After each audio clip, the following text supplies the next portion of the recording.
The sun beat down mercilessly on the dusty main street of Redemption Creek, a small settlement nestled between rolling hills and vast open plains in Wyoming territory.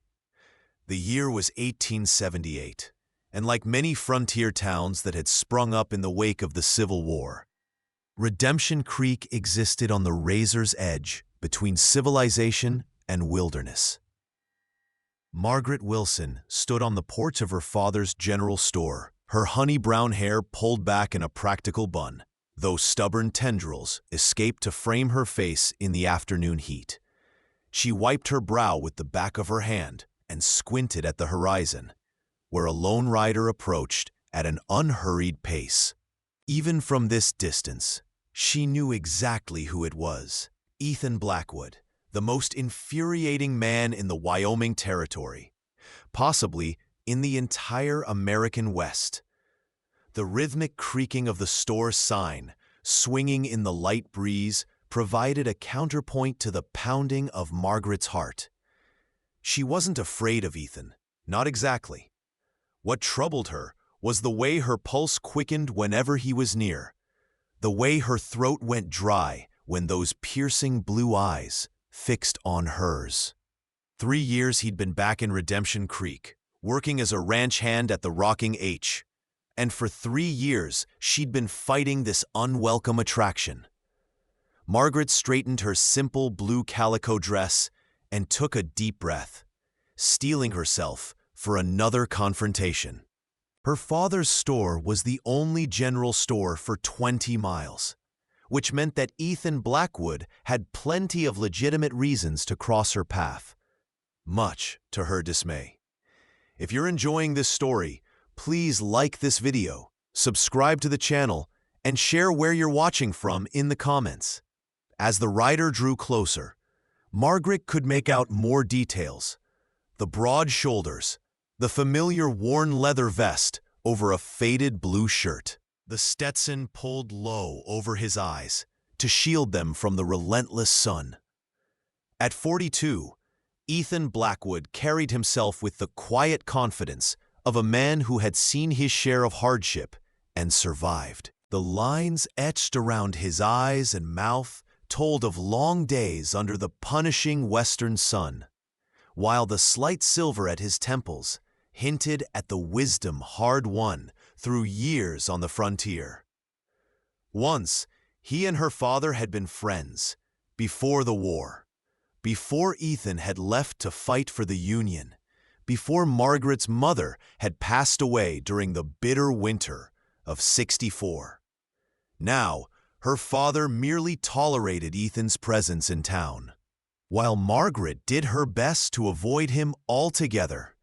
Ethan slowed his chestnut gelding as he approached the general store, dust swirling around the horse's legs. His weathered face broke into a smile when he spotted Margaret, and she felt that familiar flutter in her stomach that she desperately tried to ignore. At 30 years old, Margaret had long ago resigned herself to spinsterhood, content to help her aging father run the store, rather than settle for one of the rough, unrefined men who occasionally showed interest. She'd had suitors over the years: the banker's son, a traveling salesman, even the new schoolteacher, but none had stirred in her what Ethan Blackwood managed to with a mere glance. And that was precisely why she kept her distance. "Afternoon, Miss Wilson," Ethan called, his voice a deep rumble that seemed to reverberate through the wooden boards beneath her feet. He dismounted with the fluid grace of a man who'd spent most of his life in the saddle, tying his horse to the hitching post before removing his hat and running a hand through his dark hair streaked with silver. "Beautiful day, isn't it?" His question was innocent enough, but the gleam in his eyes suggested he knew exactly how much his presence unsettled her. That was the problem with Ethan Blackwood. He saw too much, always had, even when they were younger, and she was just a girl with a hopeless infatuation for her father's friend. "Mr. Blackwood," Margaret acknowledged stiffly, clutching her ledger book tighter against her chest like a shield. "What brings you to town today? Another list from Mr. Harrison?" James Harrison, owner of the Rocking H, regularly sent his men to replenish supplies, and Ethan, as his foreman, often handled these errands personally. Margaret suspected he volunteered for these trips just to torment her, though she'd never give him the satisfaction of voicing that suspicion aloud.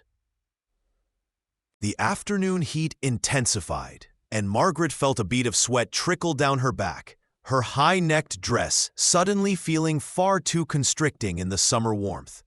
Ethan climbed the 3 wooden steps to the porch, each footfall solid and deliberate, the spurs on his boots jingling softly. He stopped at a respectable distance, but Margaret still felt as though he was far too close.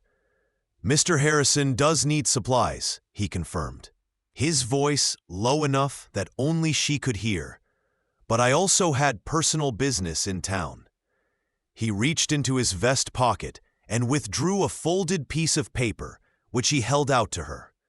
Their fingers brushed as she took it, and Margaret jerked back as though burned, nearly dropping the paper in the process. Ethan's expression remained unreadable, but a muscle twitched in his jaw.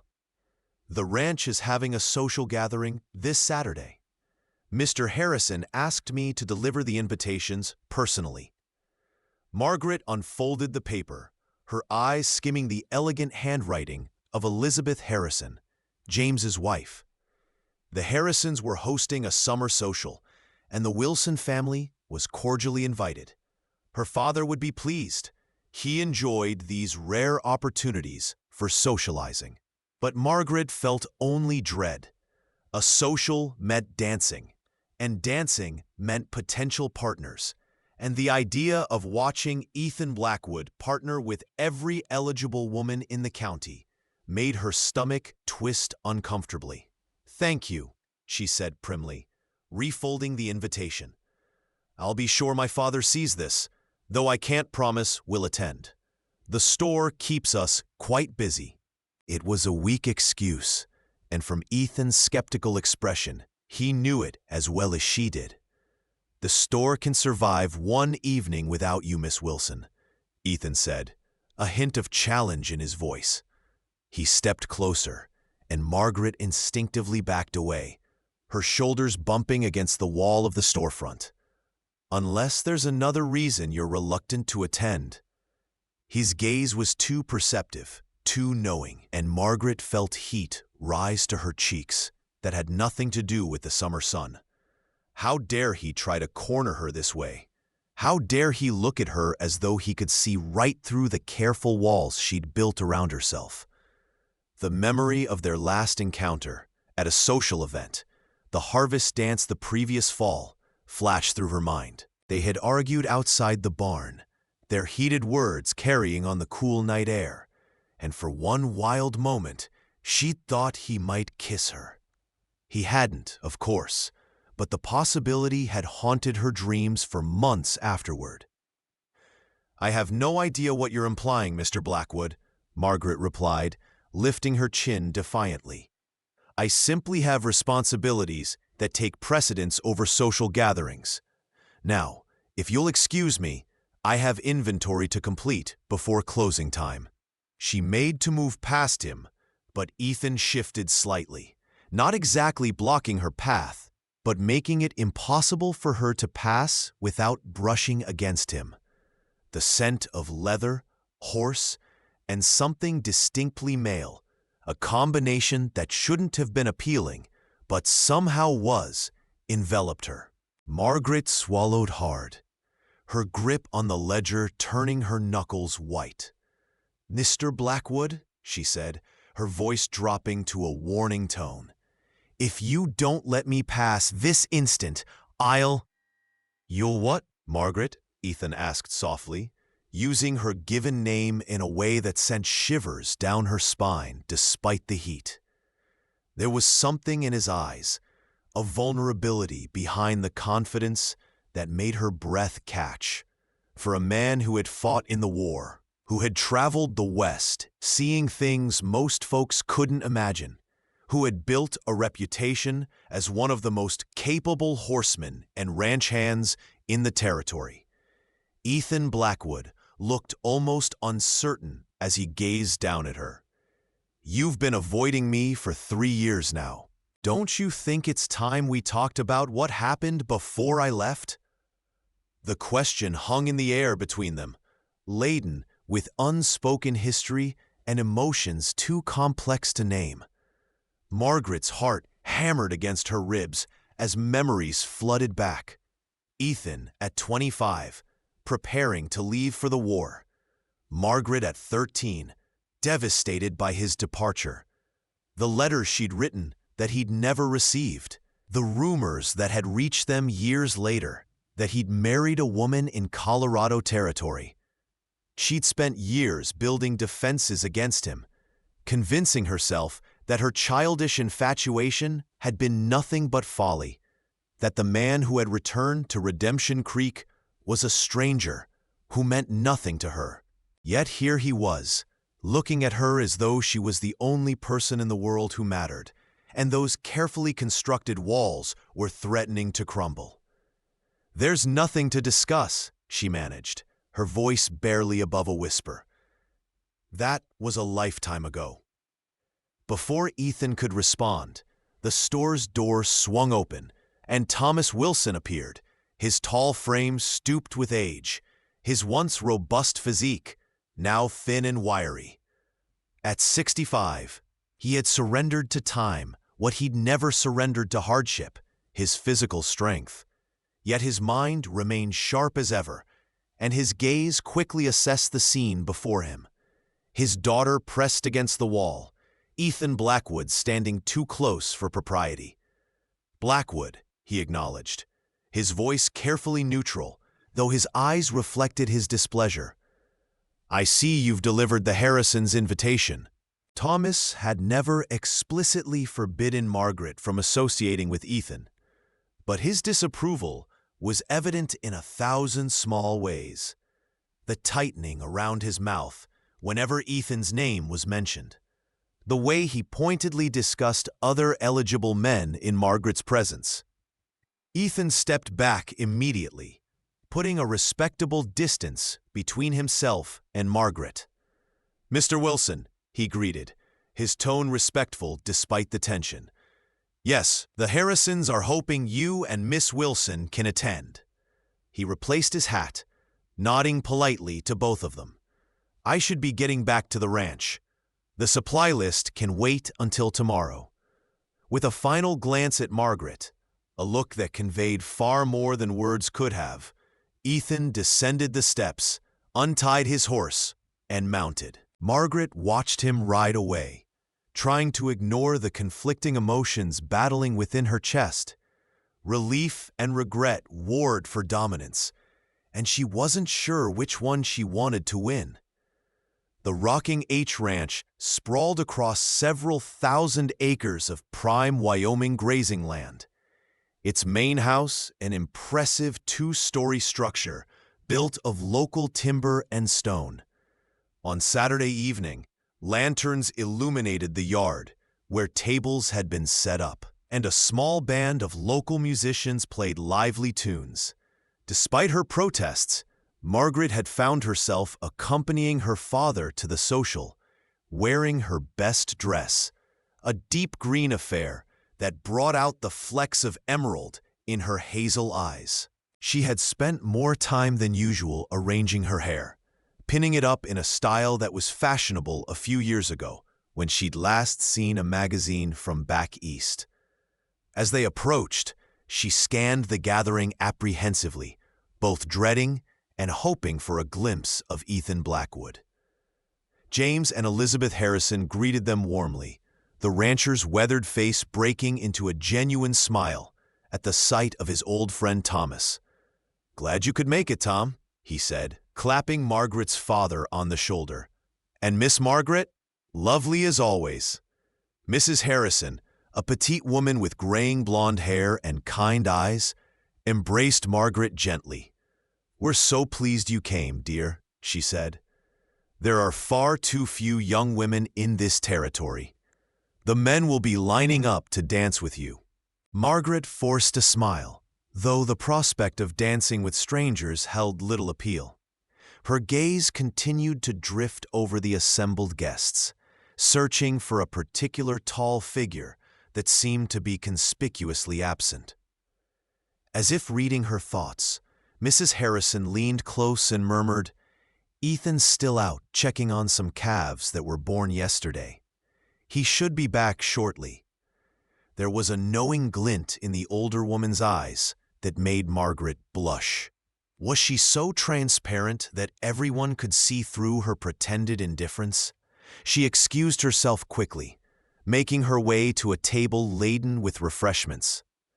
The punch was sweet and cool, a welcome respite from the lingering heat of the day. Though the sun was setting now, casting long shadows across the ranch yard. Margaret sipped her drink and observed the dancers, couples twirling to a lively reel, their faces flushed with exertion and enjoyment. "Miss Wilson, might I have the pleasure of this dance?" The voice belonged to Michael Thompson, the town's banker, a widower in his late 30s with 2 young children. He was respectable, financially secure, and by all accounts a good father. Precisely the sort of man Margaret's father hoped she would consider. She accepted with a polite smile, allowing him to lead her into the set forming for the next dance. Michael was pleasant company, conversing easily about the recent improvements to the town's school and the prospects for the railroad eventually reaching Redemption Creek.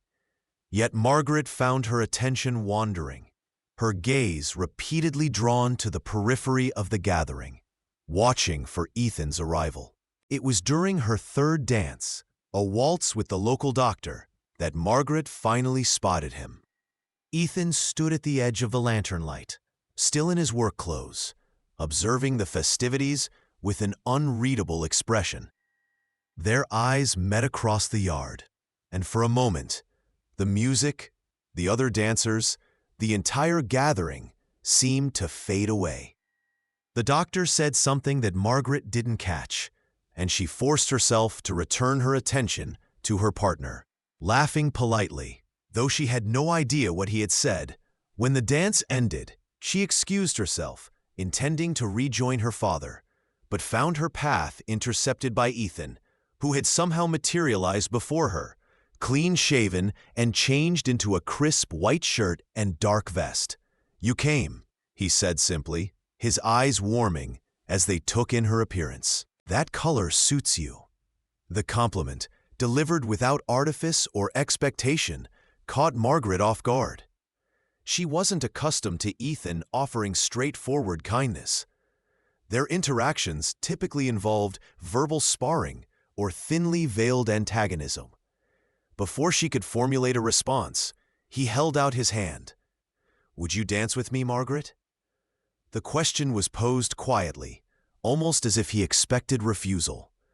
The band had started playing again, a slower tune that required partners to stand closer than Margaret was comfortable with, especially with Ethan.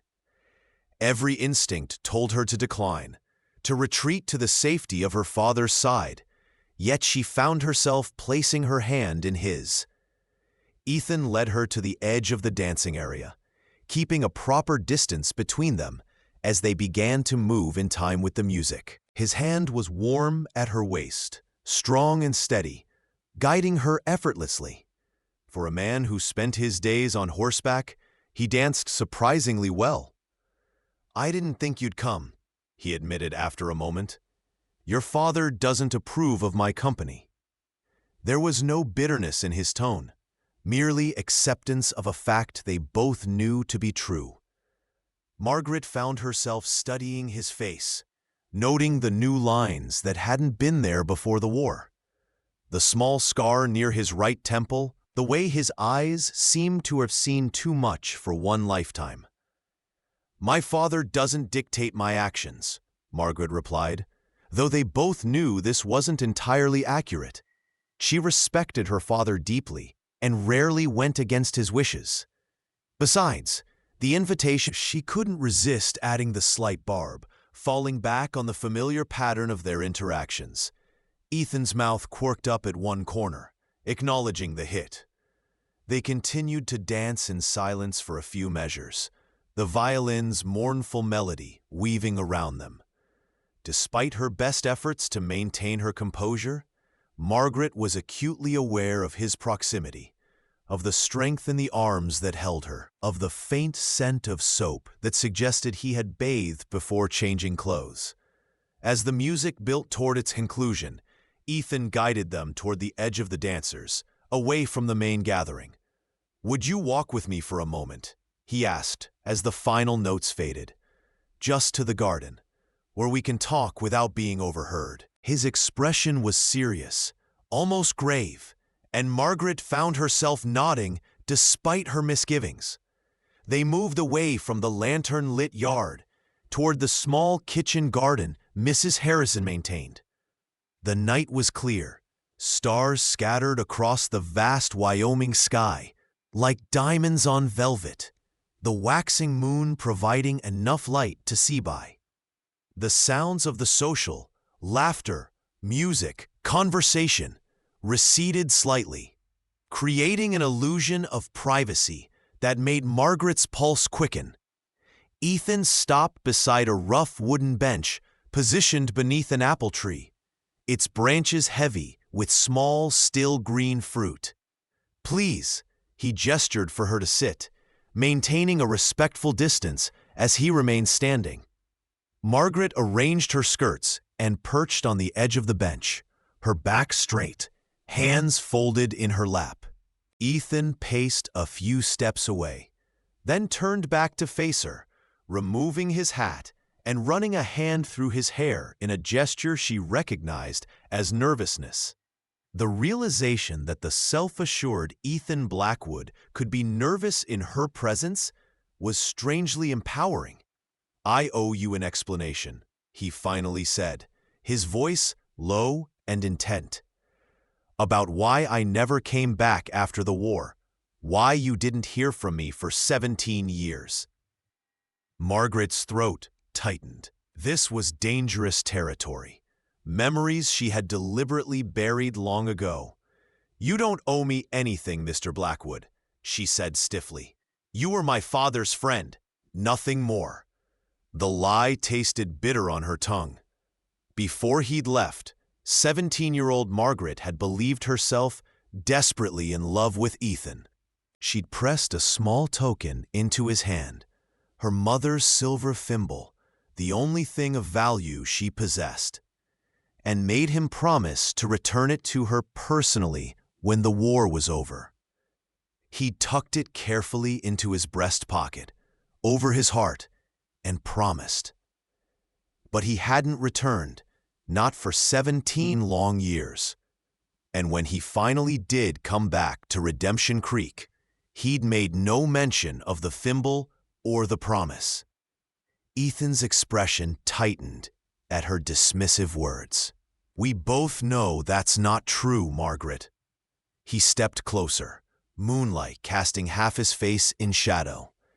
"I made you a promise before I left, and I broke it. You deserve to know why." He reached into his vest pocket and withdrew a small object that caught the moonlight, reflecting it in a brief, silver flash. Margaret's breath hitched as she recognized her mother's thimble, worn smooth from years of use.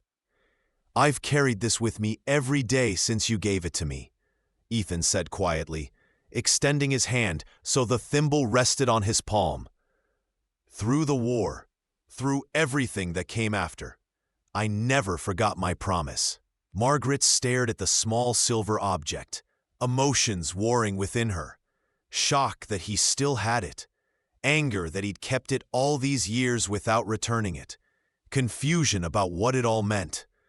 "Then why?" she asked, her voice barely above a whisper. "Why didn't you come back? Why didn't you write? We heard you'd married in Colorado." The last words emerged more accusingly than she'd intended, revealing how deeply the rumors had wounded her. even after she'd convinced herself she no longer cared. Ethan's face darkened, pain flashing across his features before he mastered it. He closed his fingers around the thimble and lowered himself to sit beside her on the bench, maintaining a respectful distance between them.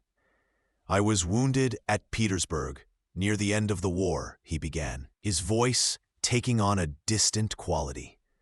"Not badly enough to die, but badly enough that they sent me to a hospital in Washington. That's where I met Eleanor Andrews. She was a nurse."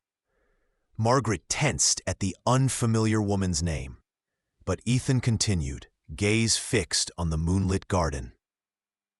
"When I was well enough to travel, she asked me to escort her to her brother's home in Colorado Territory. Her husband had been killed at Gettysburg, and she had nowhere else to go." He paused, seeming to gather his thoughts. "Her brother had a cattle operation outside Denver. He offered me work, and I accepted. I wrote to your father, told him where I was, that I was safe." Margaret frowned, trying to reconcile this information with what she'd always believed. "Father never mentioned receiving a letter from you after the war." Thomas Wilson had spoken of Ethan rarely in those years, and when he did, it was with a mix of disappointment and resignation, as though Ethan had somehow failed them. Ethan nodded, unsurprised by this revelation. "I found out years later that many letters went missing during that time. The post was unreliable in the territories." He turned the thimble over in his fingers, an unconscious gesture that suggested long habit.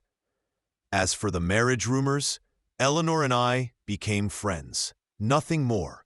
She remarried a banker in '67 and moved to San Francisco.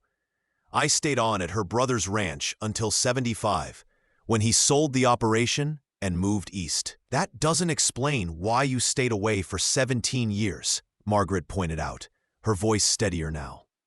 "Or why you've been back for 3 years without mentioning any of this."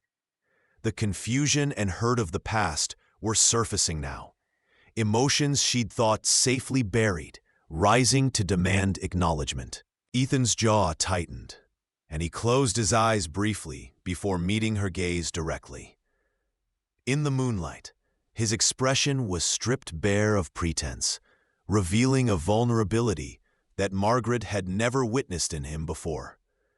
It made him seem both older than his years and strangely youthful, as though the weight he'd carried for so long was finally being set down.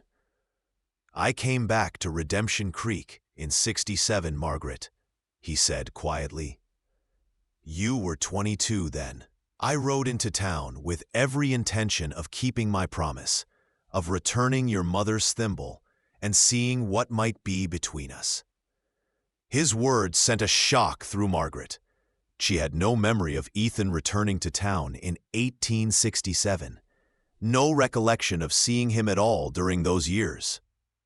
"But when I arrived," he continued, "your father met me at the saloon. He told me you were engaged to be married to the banker's son. What was his name? William Sullivan?" Margaret's breath caught in her throat.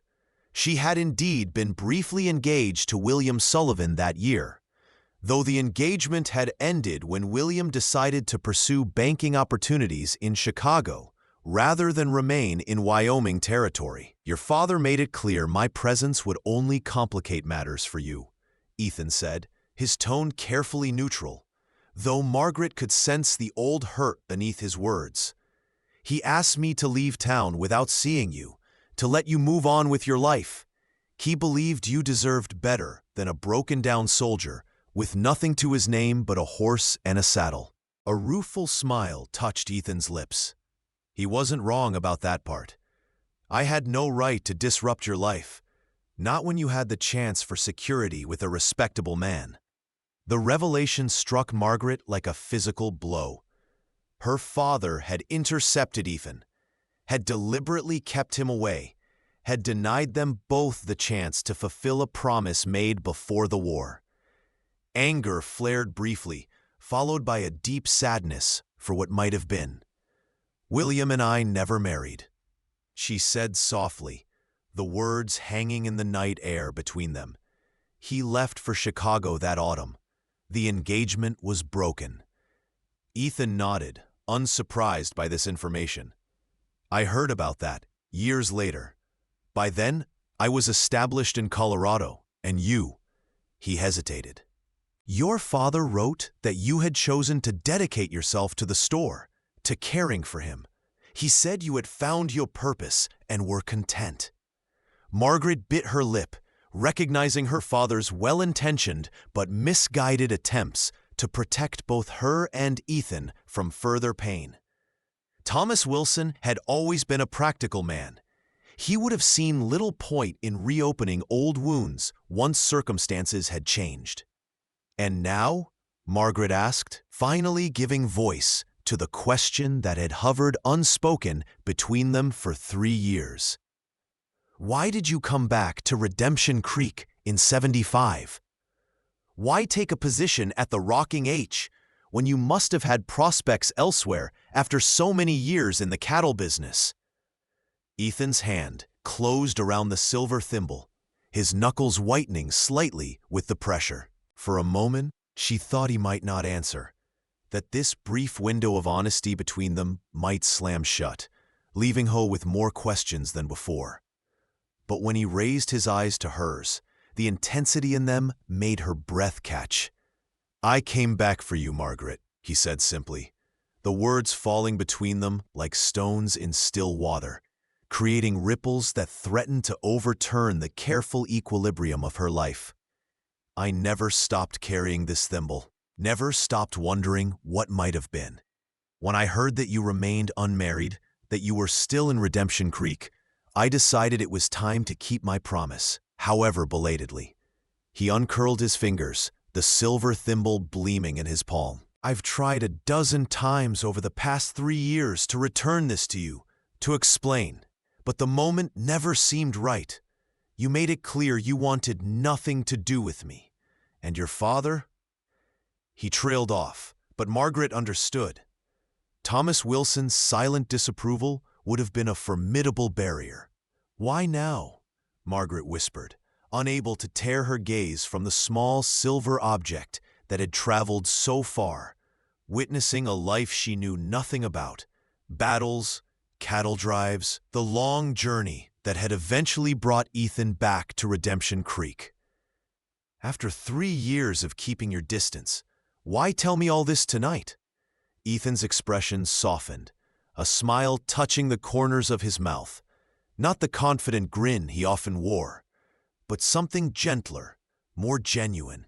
It transformed his face, erasing years of hardship and revealing the man he might have been in a kinder world. Margaret's heart stuttered at the sight, old feelings surging to the surface with unexpected force. Because I'm leaving, Margaret, Ethan said, his voice steady despite the gravity of his words. Mr. Harrison is sending me to Montana Territory to oversee the purchase of new breeding stock. I'll be gone at least 6 months, possibly longer.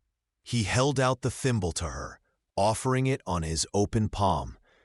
I wanted to fulfill my promise before I left, to return what belongs to you, and to tell you that whatever you may think of me now, I never forgot, not for a single day.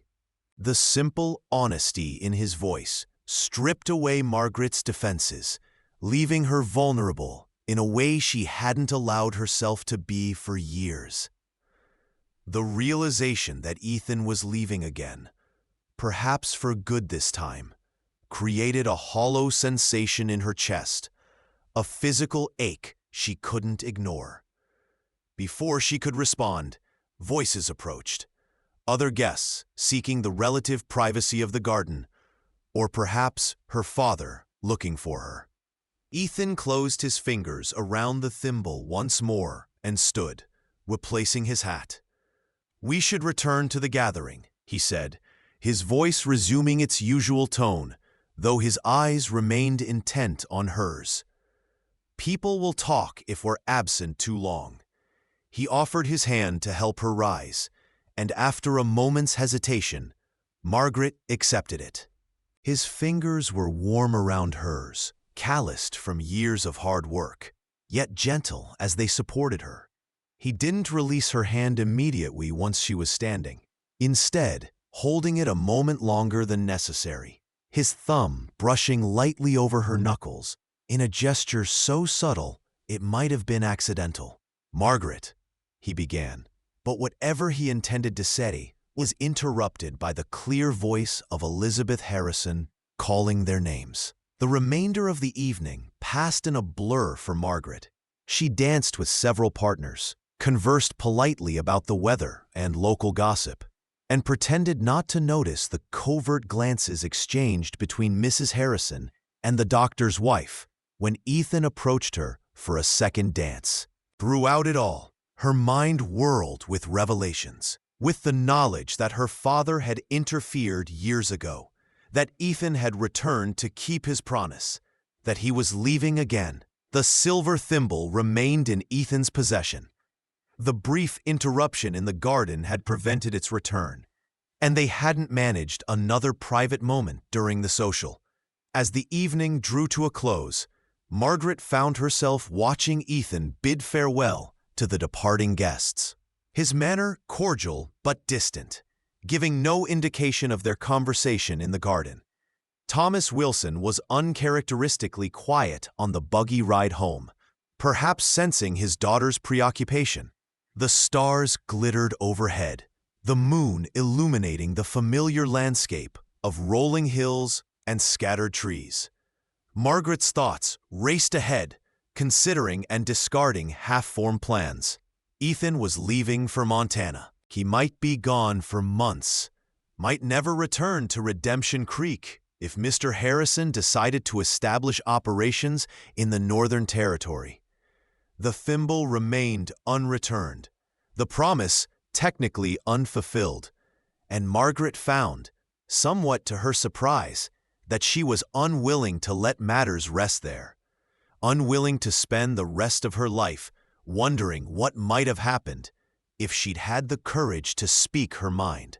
Sunday morning dawned clear and bright. The late summer heat building early. Margaret dressed with particular care, selecting a light blue dress that her father had once said matched her eyes.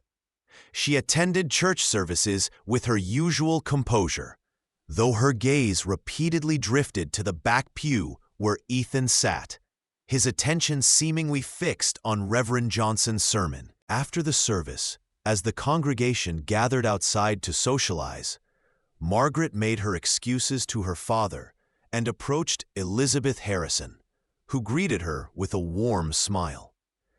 "Mrs. Harrison," Margaret began, her voice low to avoid being overheard, "might I impose upon you for a small favor? I understand Mr. Blackwood is departing for Montana soon, and I have a business matter to discuss with him before he leaves." Elizabeth Harrison's eyes twinkled with understanding that made Margaret blush, but the older woman merely nodded. "Ethan is leaving tomorrow morning at first light," she confirmed. "He's staying at the bunkhouse tonight, finishing preparations for the journey." She patted Margaret's hand reassuringly. "James and I are visiting friends this afternoon and won't return until after supper. I believe Ethan mentioned he would be working in the north stable around 4 o'clock, repairing some tack for the journey. Such a dedicated foreman, always thinking of the ranch's needs." The meaningful look that accompanied this information made it clear that Mrs. Harrison was offering more than just an innocent observation. Margaret murmured her thanks, her cheeks warm with embarrassment at being so transparent, yet grateful for the older woman's tacit support. The afternoon stretched endlessly as Margaret attended to her Sunday duties, preparing the cold supper that was their Sabbath tradition, reading aloud to her father from his favorite biblical passages, tidying the small house behind the store.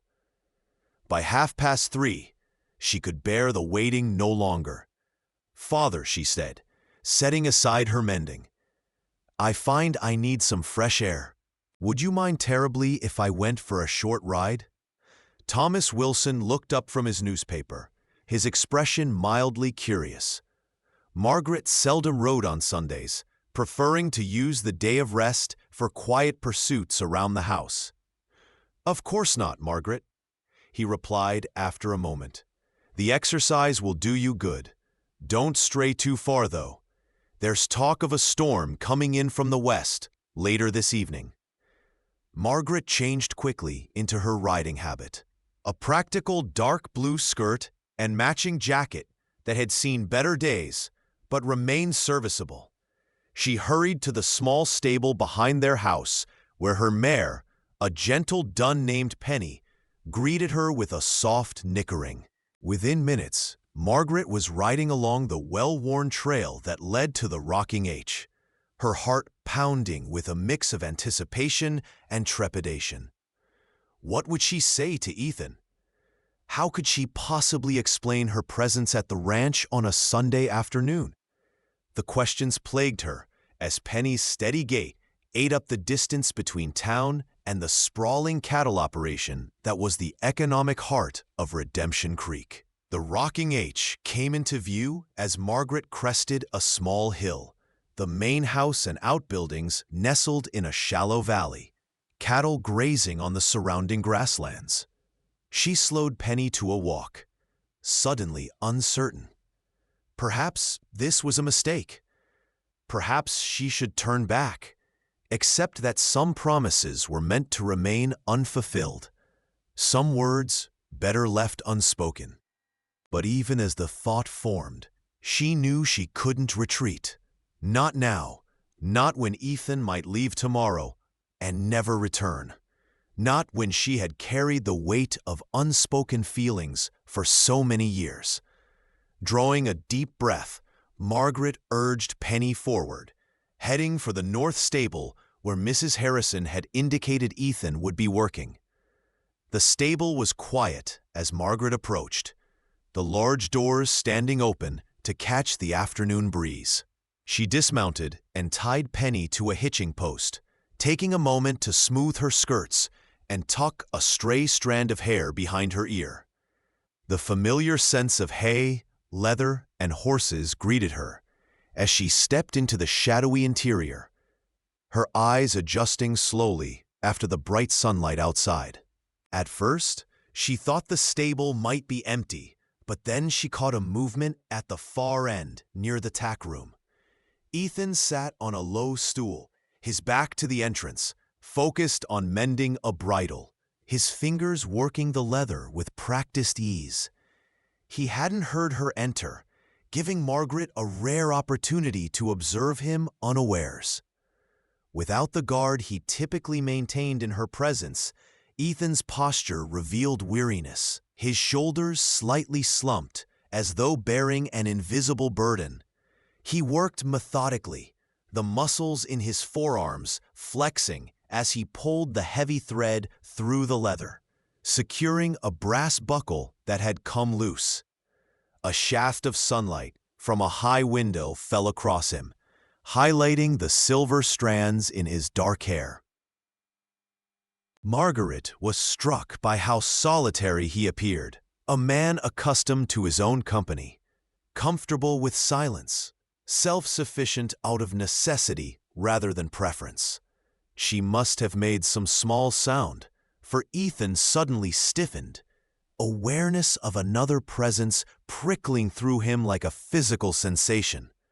He turned, rising to his feet in one fluid motion, the half-repaired bridle forgotten in his hands. "Margaret?" Surprise colored his voice, his brow furrowing in confusion as he took in her riding habit, her flushed cheeks, her presence in the stable on a Sunday afternoon. For once, Margaret found herself at a loss for words. The carefully rehearsed speech she had prepared on the ride over vanishing from her mind. They stared at each other across the straw-strewn floor, the silence between them growing more charged with each passing second. Finally, Ethan set aside the bridle and took a step toward her, concern replacing surprise in his expression. "Is something wrong? Has there been an accident in town?" "No," Margaret managed, finding her voice at last. "Nothing's wrong. She hesitated, suddenly acutely aware of the impropriety of her situation. Alone with an unmarried man, far from any chaperone, in the seclusion of a stable on ranch property, where few would be about on a Sunday. What had seemed imperative now felt reckless, potentially ruinous to her reputation if anyone discovered her here. Yet she had come too far to retreat. "Mrs. Harrison mentioned you were leaving for Montana tomorrow," she said, striving for a casual tone that might justify her presence. "I realized you still have something that belongs to me." The words sounded stiff, formal, entirely inadequate to express the true purpose of her visit. Understanding dawned in Ethan's eyes, followed swiftly by wariness. "The thimble," he said, his voice carefully neutral. He reached into his vest pocket and withdrew the small silver object that had traveled with him through war and peace, through years of separation and silence. It gleamed dully in the diffused light of the stable, a simple household item transformed by time and circumstance into something far more significant. "I would have returned it before I left," Ethan continued, holding the thimble between thumb and forefinger. "I planned to stop by the store in the morning." His tone suggested he wasn't entirely convinced that the thimble was her only reason for seeking him out, but he was too polite to challenge her stated purpose directly. Margaret took a step closer, her skirts rustling softly against the straw-covered floor. "I wanted to speak with you privately," she admitted, abandoning the pretense that had seemed so necessary just moments ago. "About what you told me last night, about my father preventing you from seeing me all those years ago." She clasped her hands together to stop them from trembling, a physical manifestation of the emotions roiling within her. "I've spent 3 years avoiding you, holding on to anger that I didn't fully understand. And now you're leaving again, and She trailed off, uncertain how to articulate the complex tangle of feelings that had driven her to this moment. Ethan's expression softened, the wariness receding as he took another step toward her, closing the distance between them. "And you what, Margaret?" he prompted gently. The afternoon sunlight filtering through the stable windows caught in his eyes, turning them the color of a summer sky. Margaret swallowed hard, gathering her courage. She had spent years guarding her heart, building walls to protect herself from precisely this vulnerability.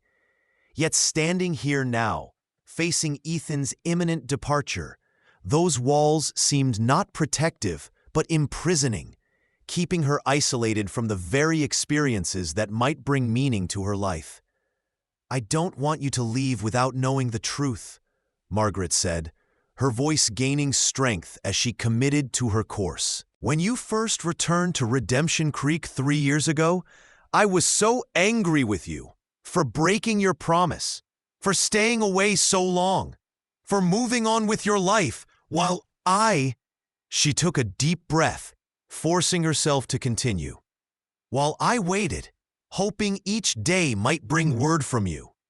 When you finally did return and acted as though nothing had happened between us, as though we were mere acquaintances, that anger hardened into something I could hide behind." The admission cost her, but there was a strange relief in finally giving voice to feelings long suppressed. Ethan's expression grew pained, regret evident in every line of his face. "I never meant to hurt you, Margaret," he said quietly. "When I came back and saw how your life had settled into a pattern without me, I thought it best to keep my distance, to respect the choices you had made. Your father made it clear he believed you deserved better than a man like me, and I couldn't disagree with him. He glanced down at the silver thimble in his palm, a tangible reminder of promises made and broken, of years lost to misunderstanding and circumstance. I kept this all these years because it was my only connection to you. Returning it meant acknowledging that connection was truly over. The vulnerability in his confession, the raw honesty of his words, broke through Margaret's final defenses.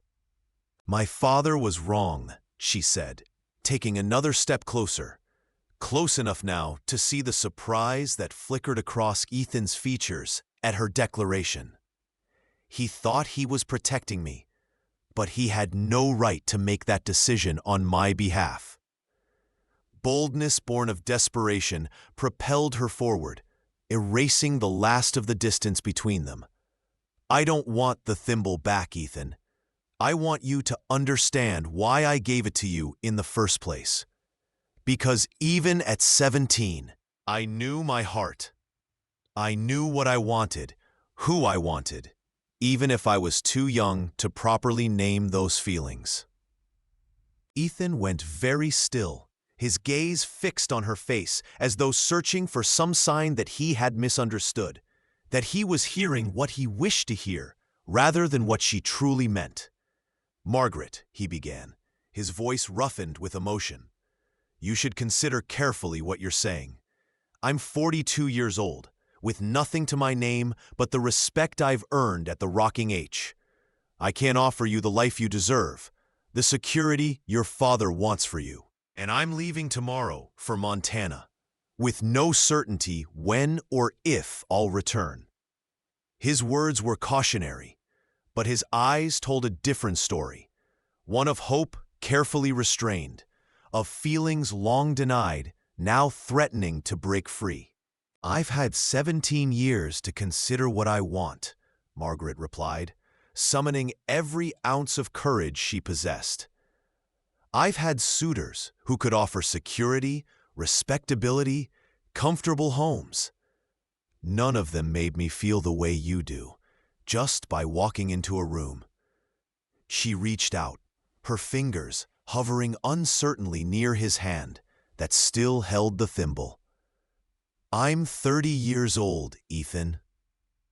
Too old to let fear or pride or my father's well-intentioned interference dictate my happiness any longer.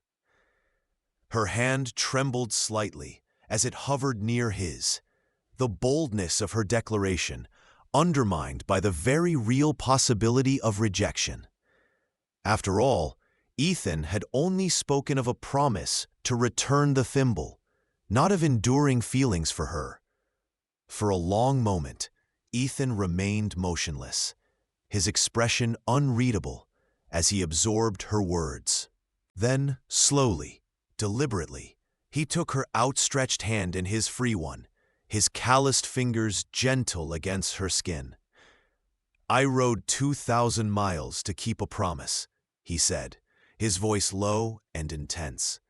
I stayed 3 years in Redemption Creek, enduring your anger and your father's disapproval, because leaving again would have been unbearable.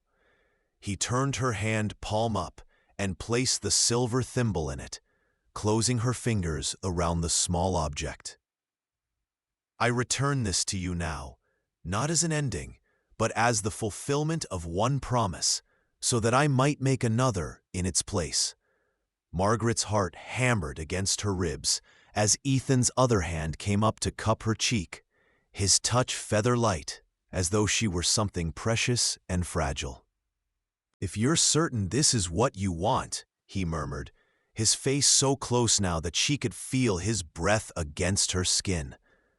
Then I'll speak to your father before I leave. I'll tell him my intentions, ask for his blessing. And when I return from Montana, if you still feel the same. He left the sentence unfinished, the promise implicit in his words, in the tender way he gazed at her, in the hope that radiated from him like physical warmth. In that moment, with 17 years of misunderstanding finally cleared away, with the truth laid bare between them, Margaret felt a certainty she had never known before. "Ethan Blackwood," she whispered, emboldened by his words, by the unmistakable love in his eyes. "If you touch me, I'll hate you forever." The declaration, an echo of the countless times she had pushed him away over the past 3 years, of all the barriers she had constructed to protect her wounded heart, hung between them for a breathless moment. Then, recognizing the challenge in her eyes, the invitation beneath the familiar words of rejection, Ethan smiled. A slow, tender smile that transformed his weathered face and made him look suddenly younger, unburdened by the weight of past regrets. "Is that so, Miss Wilson?" he murmured, his thumb tracing the curve of her cheek. "Then I suppose I'll have to risk your eternal hatred." Before Margaret could respond, Ethan leaned down and pressed his lips to hers, a kiss so gentle, so reverently given, that it brought tears to her eyes. After a moment of shock at her own boldness in allowing such an impropriety, Margaret responded, her free hand coming up to rest against his chest, feeling the strong, steady beat of his heart beneath her palm. The thimble was clutched in her other hand, the silver warming against her skin as the kiss deepened. 17 years of longing and regret dissolving in the afternoon sunlight that streamed through the stable windows. When they finally broke apart, both breathless, Ethan rested his forehead against hers, his hand still cradling her face as though she were the most precious thing he had ever held. "I don't seem to detect any hatred, Miss Wilson," he teased softly, his eyes alight with joy and a hint of mischief. Margaret laughed, the sound bubbling up from some long-forgotten place within her, bright and free as the Wyoming sky above them. "Perhaps you should try again, Mr. Blackwood," she suggested, a boldness she had never permitted herself before, taking root and blossoming in the warmth of his regard. To be absolutely certain, Ethan's answering smile was all the confirmation she needed that her challenge would be met, that the barriers between them had finally fallen away, revealing a path forward neither had dared to hope for. Outside the stable, the Wyoming wind swept across the plains, carrying the promise of change, of new beginnings, of a love deferred but never truly forgotten. If you like this story, please like this video, subscribe to the channel, and share your impressions of this story in the comments. To listen to the next story, click on the box on the left.